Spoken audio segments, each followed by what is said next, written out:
Daybreak in southwest Cornwall. The fishing boats get ready and it promises to be another fine summer's day. There's always a quickening of the pulse as you approach St Ives, whether you come by sea or road or curving round the coastal route on the single-track railway. You never fail to get that buzz of anticipation when you catch your first glimpses of the spectacular bay and the old town curving round its rather special harbour. And whether it's your first visit or your 100th, St Ives never fails to live up to that first sense of excitement. Life in St Ives has always revolved around the broad sweep of its working harbour. It still does today, although nowadays fish sellers and sail lofts have been replaced by cafes and gift shops, and tourism has now replaced fishing as the town's main industry.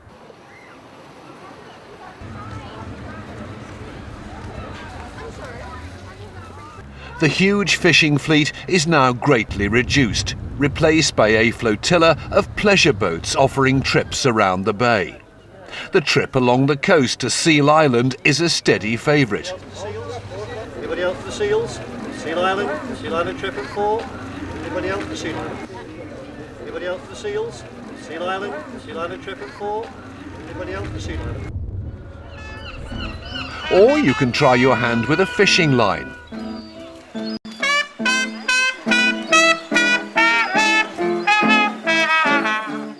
Despite all the changes, however, the harbour has retained much of its original charm, plus an added cosmopolitan flavour from the town's many international visitors.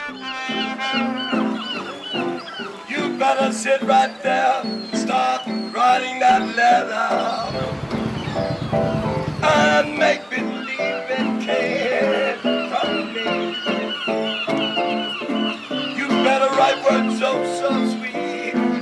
It's gonna knock me off my feet. The splendid granite pier with its distinctive pair of lighthouses has protected the anchorage for well over a century.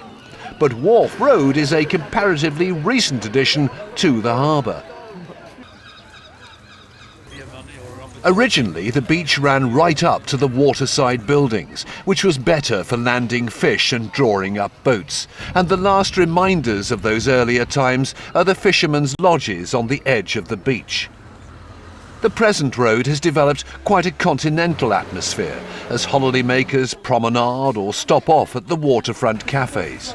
Many search for souvenirs and curios in the shops dotted about the harbourside area.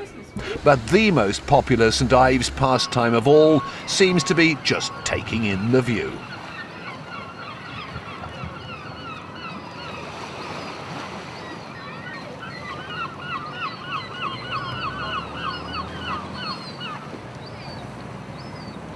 This fascinating area supports a wide variety of activities throughout the holiday season and is a constant source of pleasure to all age groups. There's still plenty of space, though, to get away from the bustle to a quiet corner to do some serious study.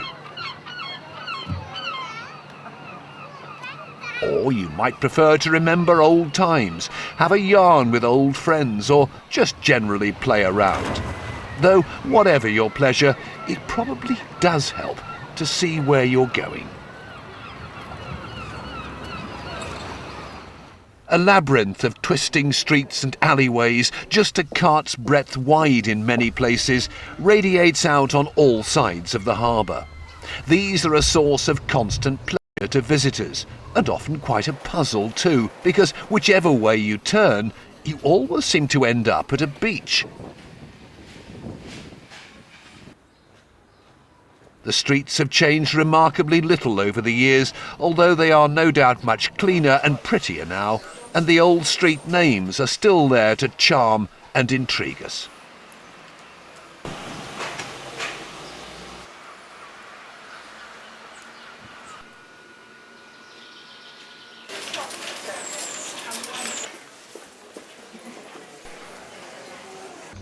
The fishermen lived here, downlong, close by the beaches. But nowadays, it's unlikely they could afford today's steep house prices in such a desirable area. Their traditional granite and slate tile-hung cottages have now been gentrified or converted into guest houses, holiday homes and flats. But then, sadly, it's the same story the whole world over, isn't it? The old fishing area has long held great fascination for artists who've been drawn to the town from the 19th century onwards. Early visitors included Turner, Whistler and Sickert, and later arrivals included Bernard Leach, Ben Nicholson and sculptor Barbara Hepworth.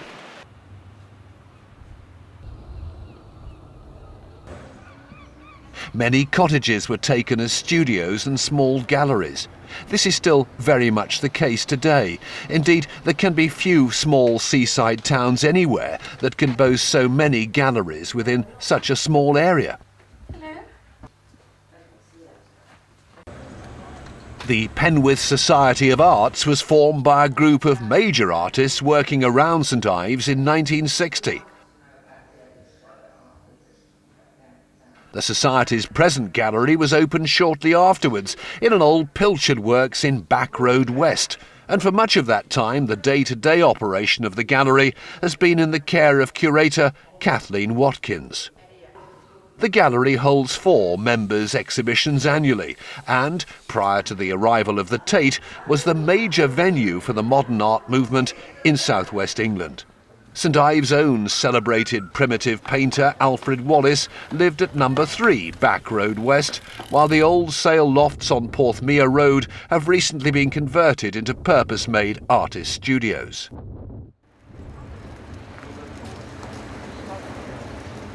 In one of these, we met up with Emma Jeffries, a young artist who's made St Ives her home, and the inspiration for her own vibrant impressions, capturing the clear light, bright waters and golden beaches of St Ives Bay.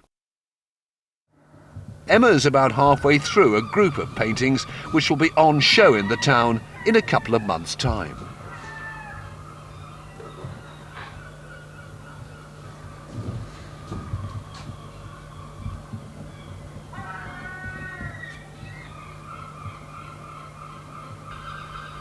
About halfway through this group of paintings, hoping to do 15 to 20 to go in the New Craftsman Gallery on 4th Street and the Porthminster Cafe on Porthminster Beach.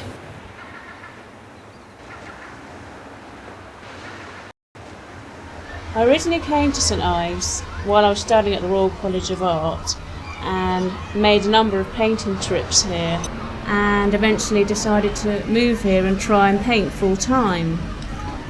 This group of paintings is mainly centred around a part of the town which I particularly like, the Porthminster Beach and the Porthminster Cafe.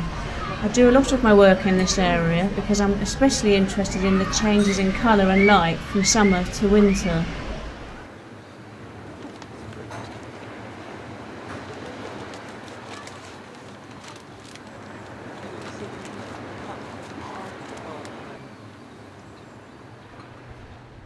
A century ago, Cornwall had the second largest fishing fleet in the entire British Isles, and St Ives was at the centre of it all, especially the pilchard industry. The waterfront was a hive of activity as fishermen prepared for sea or unloaded their catches onto the shore. Photographs taken in the early 1900s show the harbour and beaches absolutely packed with hundreds of fishing boats, or Cornish luggers as they were called. Pilchards, together with herring and mackerel, comprise the town's major catch, which was landed and prepared close by the waterside. Eventually, however, massive demand led to overfishing and the eventual demise of the pilchard trade, although a fair quantity of mackerel is still caught today by local inshore fishermen.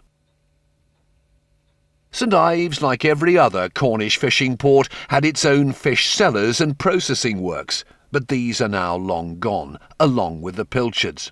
However, there is one lone survivor, the Pilchard Works in nearby Newlyn. This working museum still manages to press and pack many tons of fish annually for export to its traditional markets in Italy, although there are now just a handful of staff instead of the many dozens who originally pressed and packed fish in the works.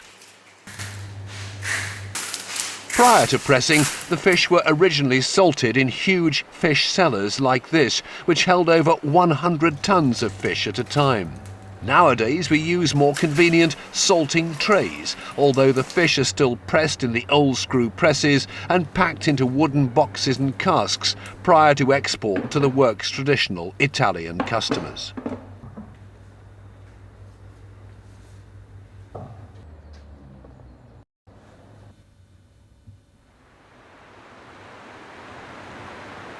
Boat design in Cornwall varied somewhat from port to port, with St Ives building the sturdiest to contend with a harbour which was mostly open to the sea prior to the extension of Smeaton's Pier in 1888.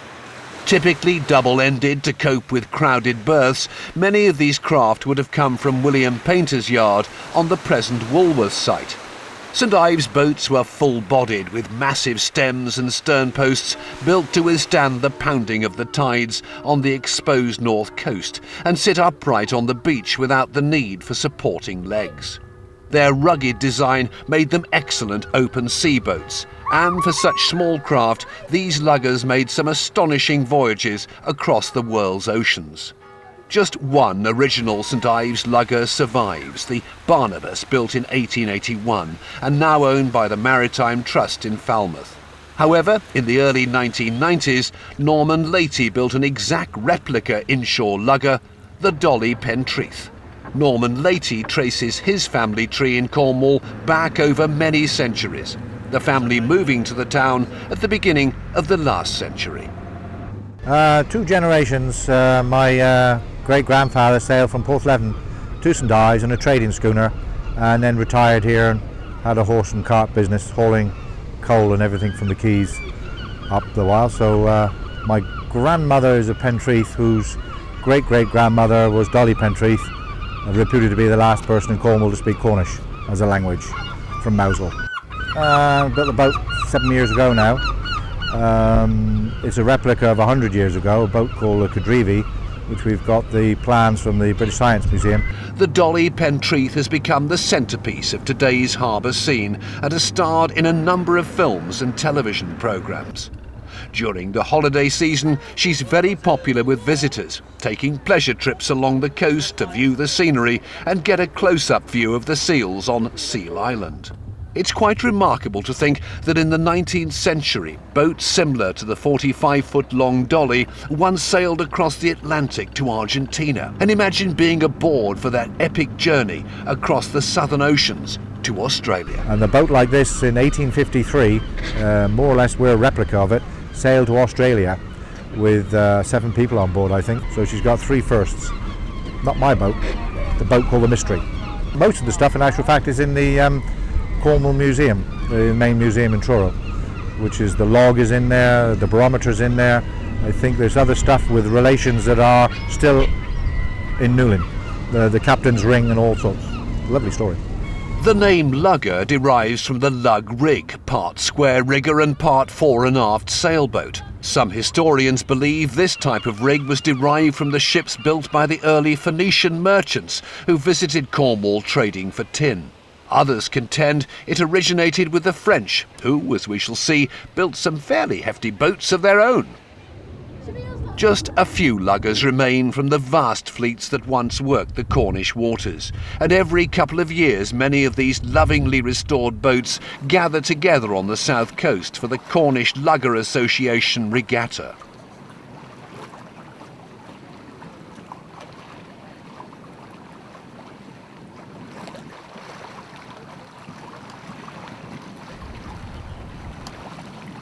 Boats come here from all over the country to compete against each other in Looe Bay. Some impressive French boats regularly make the trip from Brittany to take part in events which commemorate the historic contests at the turn of the last century, when skippers clapped on all sail to race each other back to port and be the first to land their catch and get it to market. Forget the cars along the quayside, and it isn't too hard to imagine what it was like all those years ago at the start of the 20th century.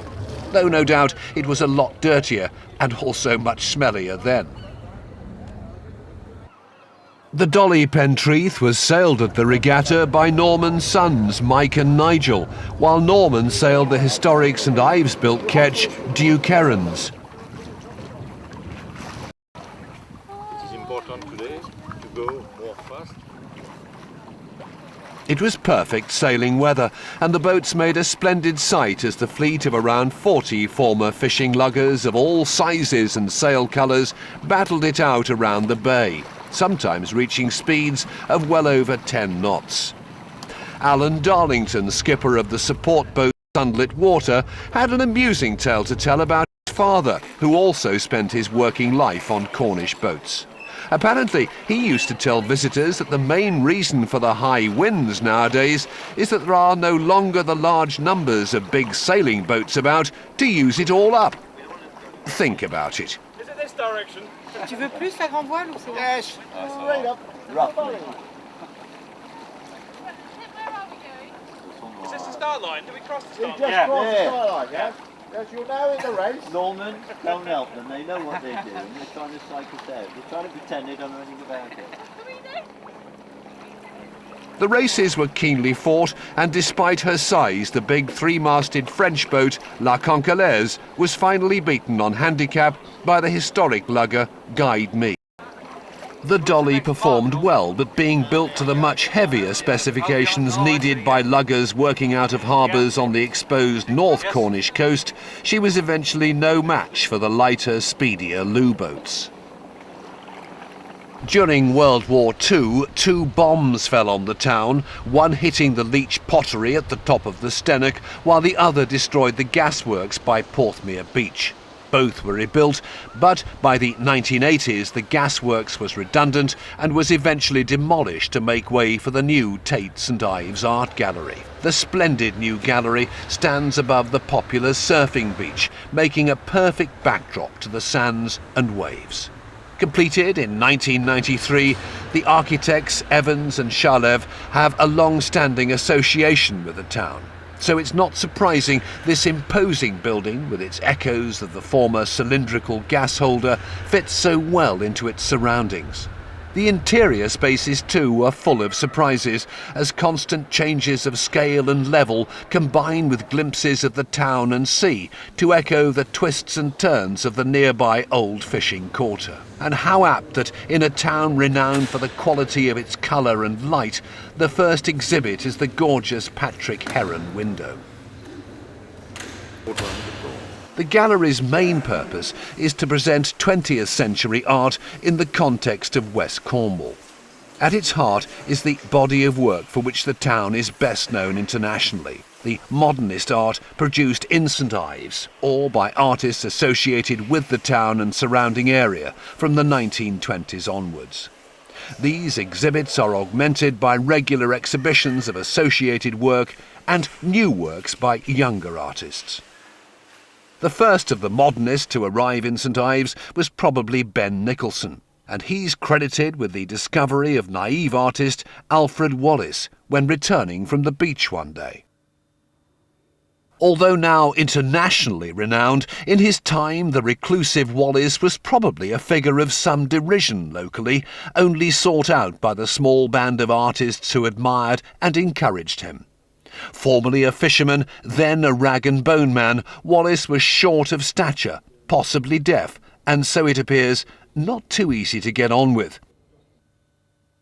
He took up painting late in life as a source of company after the death of his wife, and worked 6 days a week for the next 20 years, producing the considerable body of work which so impressed his modernist patrons with its simplicity and personal vision.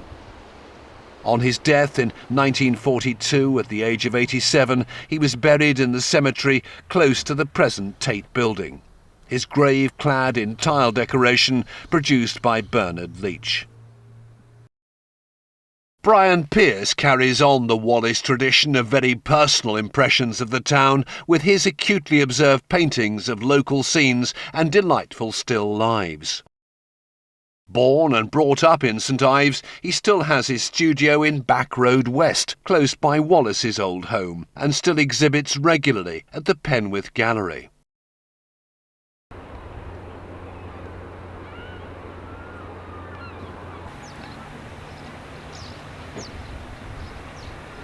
Close by, the old sailors' chapel of St Nicholas stands on the summit of the pretty grass-covered promontory known as the Island at the eastern end of Porthmeor Beach. High above the town, this was once the site of a warning light for ships sailing close by at night, and later became a lookout for pilots and the revenue men. The old Cornish name for the island was Penzance, or Fortified Headland, and the old defensive battery is now occupied by the Coast Guard station.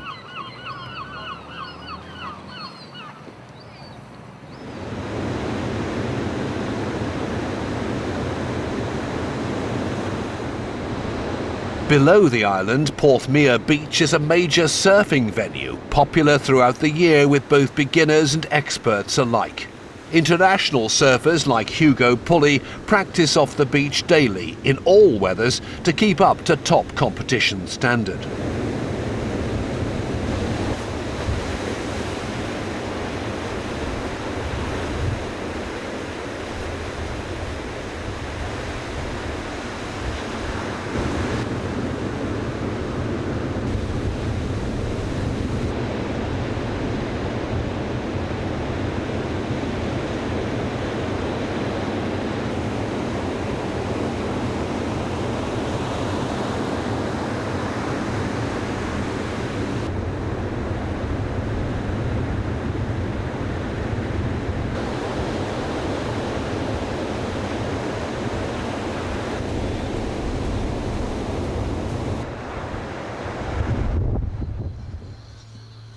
The most momentous event here on the early 20th century art scene was probably Bernard Leach's decision to establish a pottery in the town. Trained as a painter and printmaker, he'd turned to ceramics after spending a number of years studying in Japan. St Ives in the 1920s was hardly the most ideal place to set up a studio pottery. However, with the encouragement of a wealthy patron and the support of his friend and associate Shoji Hamada, plus a growing band of assistants, he made a success of the venture and eventually established an appreciative market for his beautifully crafted work. Leach firmly believed that, however beautiful, a piece of ceramic should always retain its purpose as a functional object. Upon his death in 1979, the pottery continued under the direction of his American wife Janet, who'd managed it for 25 years.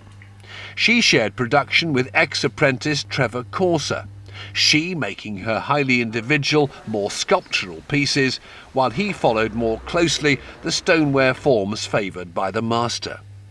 Trevor had arrived in the town 40 years ago as a fisherman, with no thought whatsoever of becoming a potter, or indeed becoming the custodian of an artistic legacy.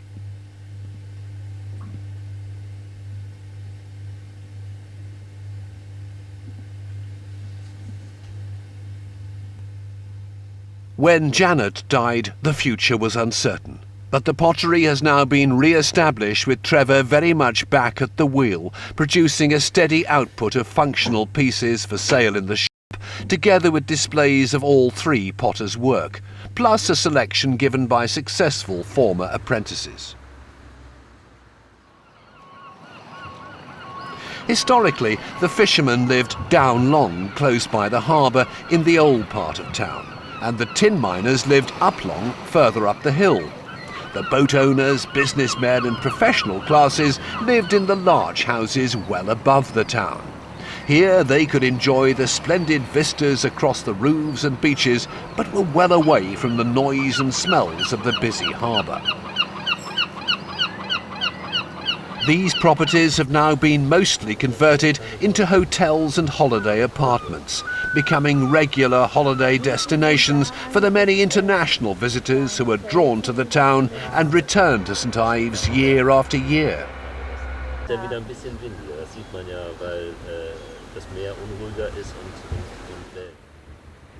However, even in the early 20th century, some houses were leased to well-to-do London families.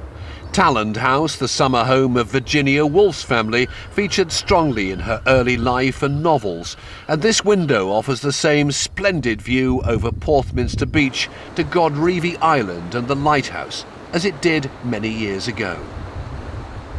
The lighthouse, which had been such an inspiration to the writer, clearly still works its magic today. It was the focus for a recent visit to the town by a group of American academics on a US government-sponsored seminar for school teachers.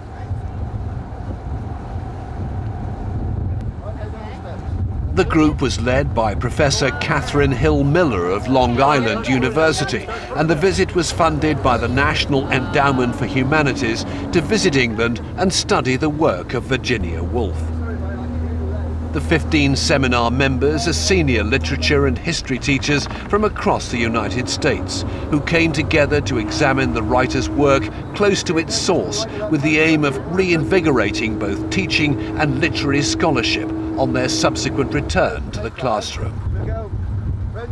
So it was like that, James thought, the lighthouse one had seen across the bay all these years. It was a stark tower on a bare rock. It satisfied him. It confirmed some obscure feeling of his about his own character.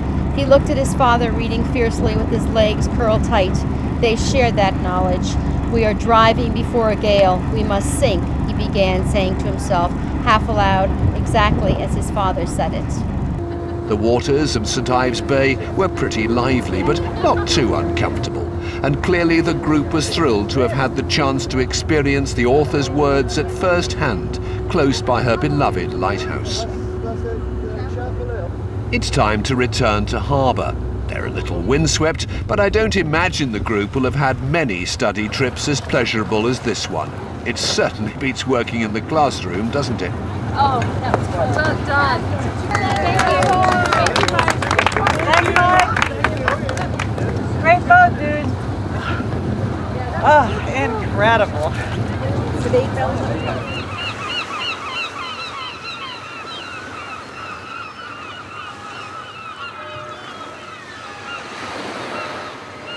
The St Ives Arts Club occupies a prominent position on the waterside along Westcott Quay. This venerable building remains much as it was when first purchased in 1890 by a group of local arts enthusiasts as the home for their recently inaugurated arts club. The town's origins as a serious artistic community probably date from around this time, and the club has been host to many world-famous creative people over the past century.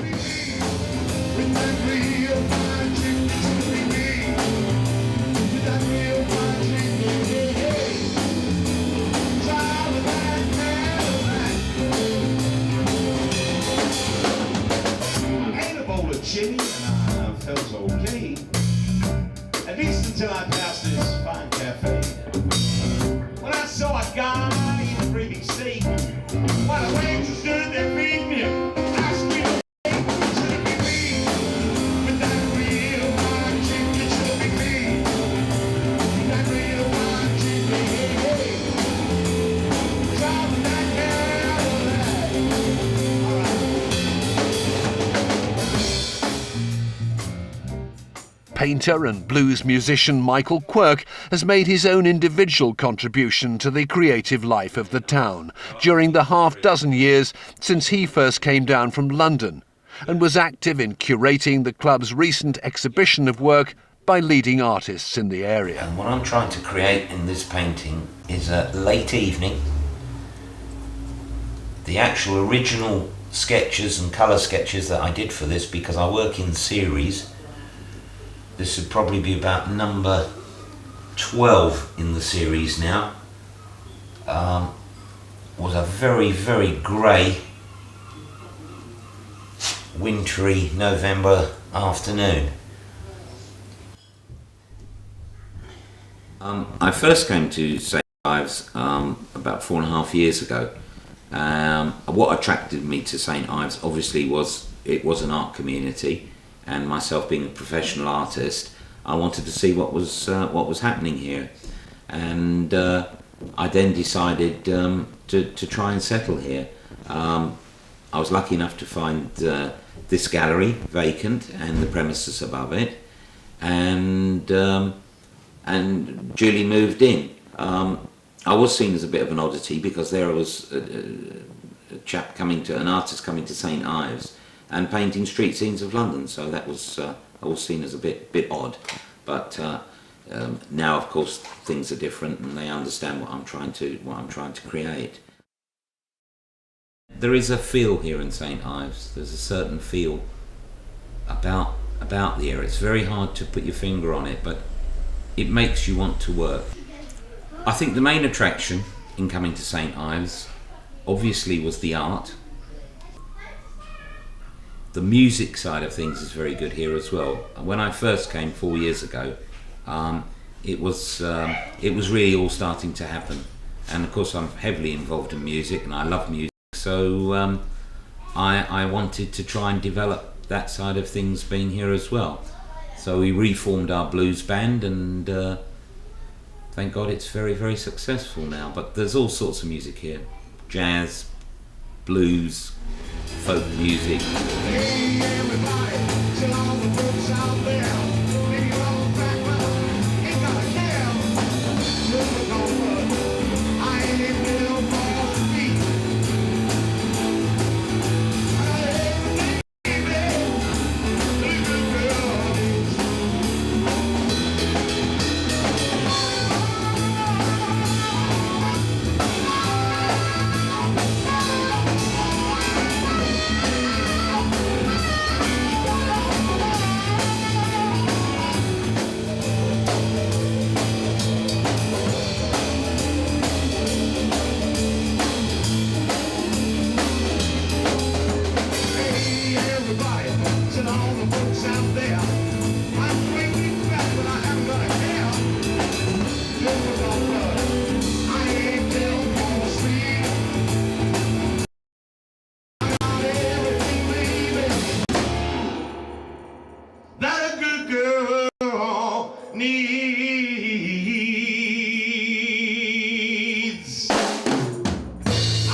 Thank you. Brilliant. Don't forget the blues happens up here every Friday night. That's Blues Club night. On Tuesday, the jazz.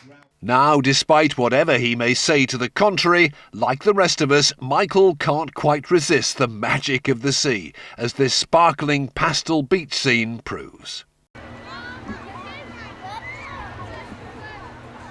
You're never far from the sight and sounds of the sea in St Ives, and you're spoilt for choice when it comes to lovely, safe bathing.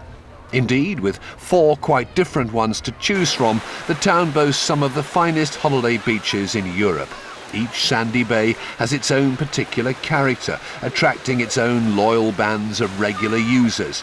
But it's clear that whichever beach you choose, they're all a great hit with the children.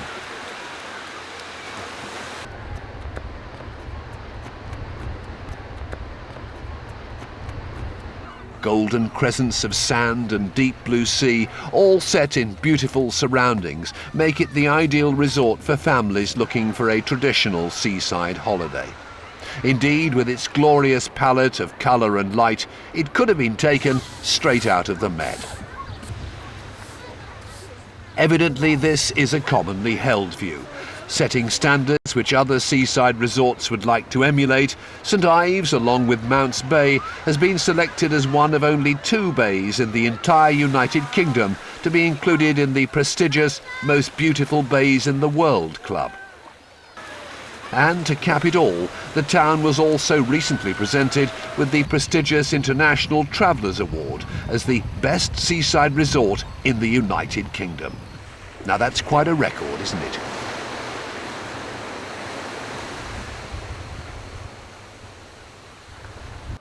Every 5 years, the people of St Ives reenact a colourful ceremony to honour the memory of John Knill, mayor of the town from 1762 to 1782, and one of its most interesting characters.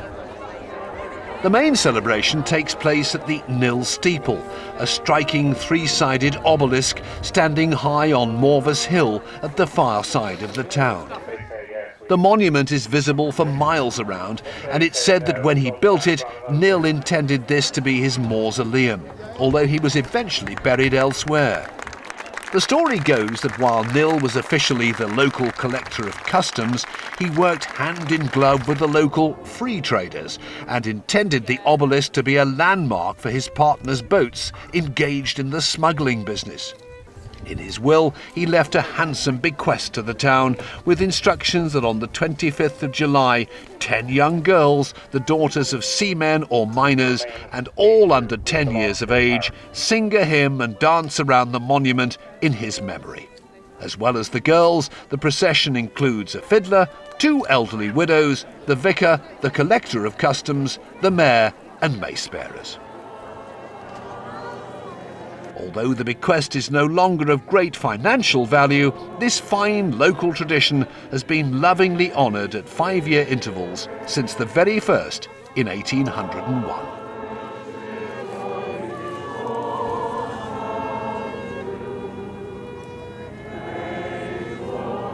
Dame Barbara Hepworth was another major artist who settled locally, and she's left a considerable legacy of work for us to see at prominent points around the town.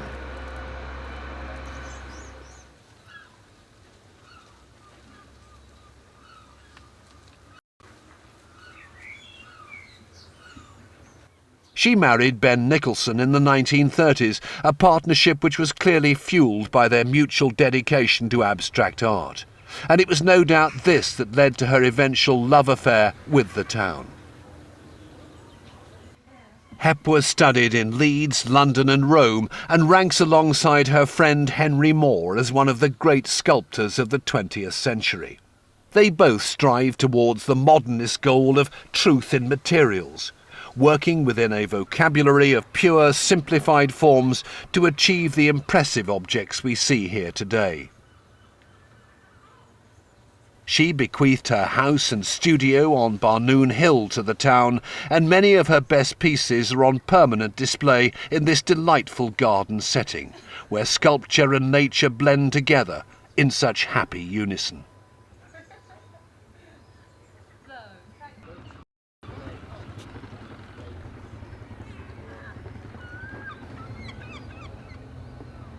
In the Guildhall there are 2 large paintings depicting the pilchard fishery of the 1900s. This was a time when the harbour would have been chock full of boats, and it's said you could walk across them from one side to another without getting your feet wet. Well, times have changed. The boats are much smaller now and far fewer, but some of the faces haven't changed much at all. Hey, Camborne, here on the steps here, boy. However, it's a fabulous morning and the sun is shining in a crystal clear sky. The waters are brilliant azure blue and the harbour's getting busy with fishing boats bustling in and out.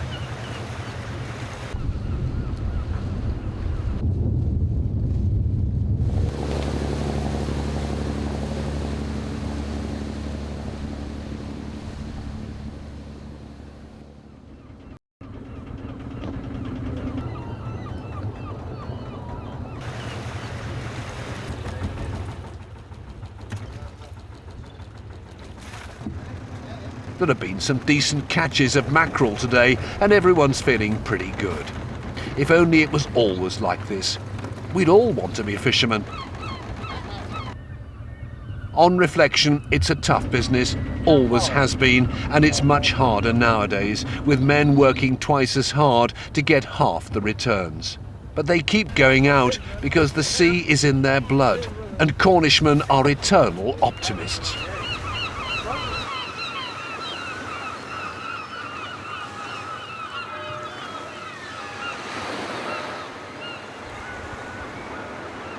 We can never be quite certain about the moods of the sea, other than there's always been a price to pay by seamen who venture out to make a living. Even in today's greatly reduced fishing community, there is still a regular toll of lives lost to the elements.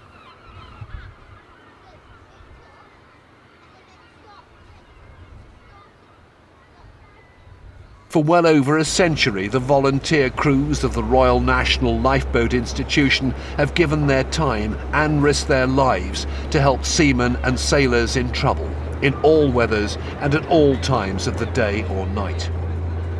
Whenever the alarm goes off, the crews are there within minutes to launch the lifeboat and respond to the call.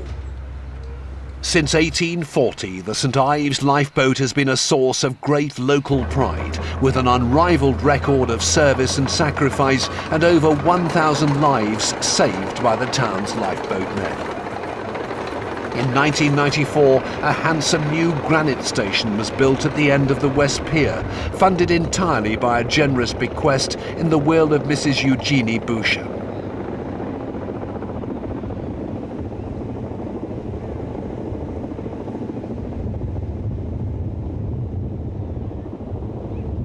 Although nowadays there are far fewer call-outs to ships and fishing boats in difficulties, there are many more to yachtsmen and holidaymakers in trouble. And when business is quiet, outgoing coxswain Eric Ward and coxswain-elect Tommy Cocking keep the crew of the lifeboat Princess Royal up to scratch with regular training runs.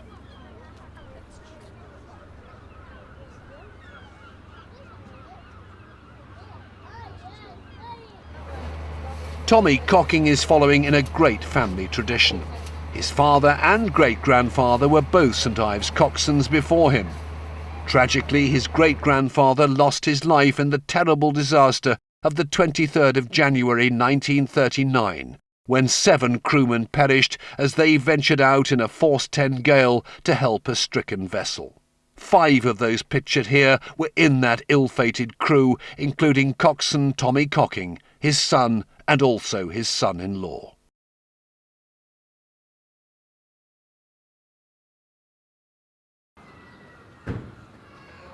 Eric Ward was born and raised in the town some 60 years ago. In a lifetime devoted to the sea, the harbour's been the focus of his daily life. And at 6 foot 5 inches, his striking figure has become something of a landmark itself around the harbourside. Yeah, I've been on the lifeboat for 30 odd years. Fair bit of time, isn't it? 4 months left. And then I shall be totally retired from it. Seems a bit strange when it happens, I suppose. I suppose your body tells you when the time's right, really. And I think the time is right. I shall miss it, of course, but you know, these things come to an end. I started to help pull the boat up and down. That was when I first started. I must have been about 16 now, I suppose, something like that. And then, of course, we were lucky enough that the RNLI put an inshore boat here when I was about 18. And of course, an inshore boat's an absolute godsend to young men. So we were absolutely thrilled with it when it arrived. And I've been going out in it more or less on and off ever since. Well, until I retired from that, which was almost 5 years ago. Really seems long ago. But funnily enough, I don't miss it now. It's really strange. St Ives was a brilliant place before because it's always full of painters. And they've all been, you know, incredibly supportive. To me, anyway, since I've been painting. And it's even more better now because we've got the Tate down the hill there. And they do all sorts of things. And they've started to do these Tate trails where they send people around town on historical type things. And it's always quite funny because I have friends that do these trails. And they always mention Alfred Wallace, of course, because he was a rag and bone man and he's had a place down on the harbour and a house in back roads. And of course they're always surprised when I tell him that he actually married my great-grandmother. She was much older than him and her husband had died. And they got married, which everybody's of course forgotten since... so I suppose you could say I was his step-great-grandson, which is quite funny, isn't it? A man of many parts, master mariner, harbour master, lifeboat coxswain, filmmaker and successful artist. After over 30 years in the service, he's recently stepped down from his post as coxswain of the St Ives boat. Throughout the centuries, the harbour and beaches have been a major source of food production. How things have changed. Food supply is now very high in the order of priorities, and eating in or out is one of the major preoccupations. Almost all of the old buildings along the waterside have been turned into shops or cafes, catering for the needs of hungry visitors. And this old boat store is typical of the new generation of restaurants in the town. We're fortunate in having such a wide range of places to choose from to satisfy our appetites, with everything from fusion cooking to fish and chips. And of course, let's not forget the world-famous Cornish pasty, which itself is at the centre of an industry worth many millions of pounds. Cornwall was once the centre of the world's tin mining industry. Sadly, that has totally declined. But I wonder if we haven't discovered its replacement, and suspect there may well be a vast ice cream mine somewhere in the county. I wonder how many tons are consumed on the average summer day. And after all, when you're on holiday, what's nicer than sitting and licking an ice as you take in the local scene? All this eating naturally attracts quite a lot of interest from the local wildlife, which has adopted various ways of joining the feast. Some wait patiently for lunch to arrive. Some quietly clean up the crumbs, while others adopt a more direct approach.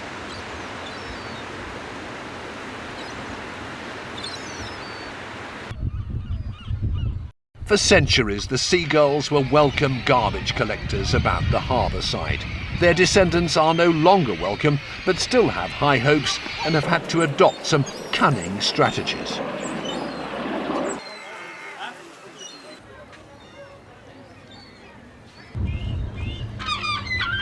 Whoops! There goes someone's lunch. Well, that's not very nice.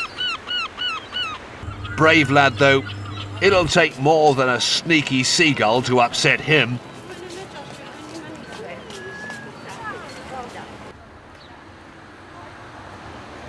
So then, what is the essence of St Ives? What is it that makes so many people return to the town year after year, sometimes for 2 or 3 visits?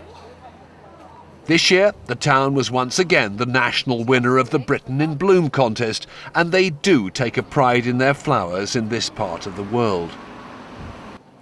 It's certainly very friendly, and even though there are no casinos and few discos, it's still a very rewarding place to be, with lots of things to explore and see.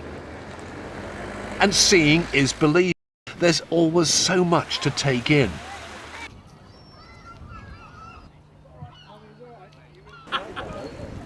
Indeed, maybe that's the secret. This is such a great place for just sitting and looking. In the well-used words of W.H. Davis, "What is this life so dull with care? There is no time to stand and stare." Well, maybe some have their minds on other things.